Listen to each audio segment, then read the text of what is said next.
قال لو أن لي بكم قوة أو آوي إلى ركن شديد.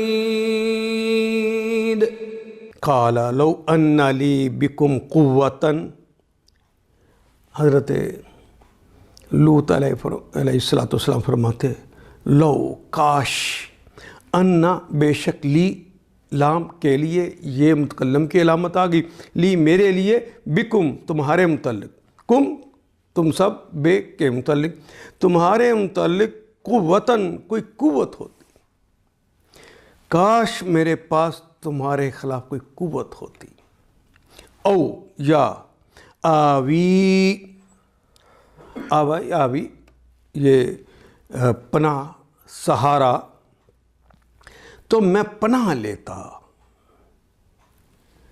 الی رکن شدید، رکن کے رکانہ کا ایک معنی ہوتے ہیں کسی کی طرف مائل ہو جانا، اور رکانہ یرکنو رکانتاً جب آتا ہے تو اس کے معنی ہوتے ہیں قابل اعتماد، بھروسے کے قابل کوئی چیز ہو تو اس کے لیے رکن کا لفظ استعمال کرتے ہیں۔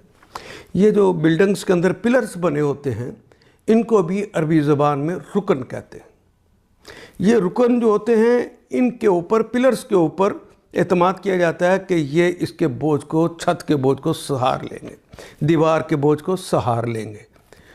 تو رکن قابل اعتماد، قابل بھروسہ، شدید، بہت زیادہ، کاش کہ میں تمہارے متعلق اپنے اندر کوئی قوت پاتا، یا میں پناہ ڈھونڈتا کسی ایسے سہارے کی جو بڑا شدید ہو، بڑا زبردست ہو، کاش مجھے ایسا سہارا دنیا میں مل جاتا۔ وہ نفسیات تھی ان کی، اور یہ نفسیات ہے ایک نبی اللہ اور ایک داعی اللہ کی۔ برائی کو ہاتھ سے روکنا اس کی ترجیح نمبر 1 ہوتی ہے، کیونکہ یہ برائی کو روکنے کا اعلیٰ ترین مرتبہ ہے۔ تو پہلے کہتے پہلے میں یہ کرتا۔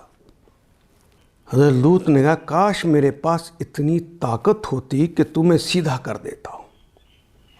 یہ کام ہے انبیاء کا، یہ کام ہے، سمجھایا ہے، بار بار کیا ہے، عادی ہو گئے ہیں، جب عادی ہو جائیں ہم بار سمجھانے کی بات نہ سمجھ تو پھر طاقت کا استعمال۔ ان آیات کو ایک دفعہ پھر تلاوت خود کیجیے، عربی مبین پڑھتے ہوئے دیکھیے، کیا بات پوری اندر اتر رہی ہے؟ کیا یہ اردو کے سانچے میں ڈھلتی گئی ہیں عبارتیں؟ اگر بات سمجھ آنی شروع ہو گئی تو الحمدللہ یہی ہمارا ہدف ہے، اور یہ ہدف پورا ہو گیا۔ اللہ میرا اور آپ کا حامی و ناصر۔ الف لام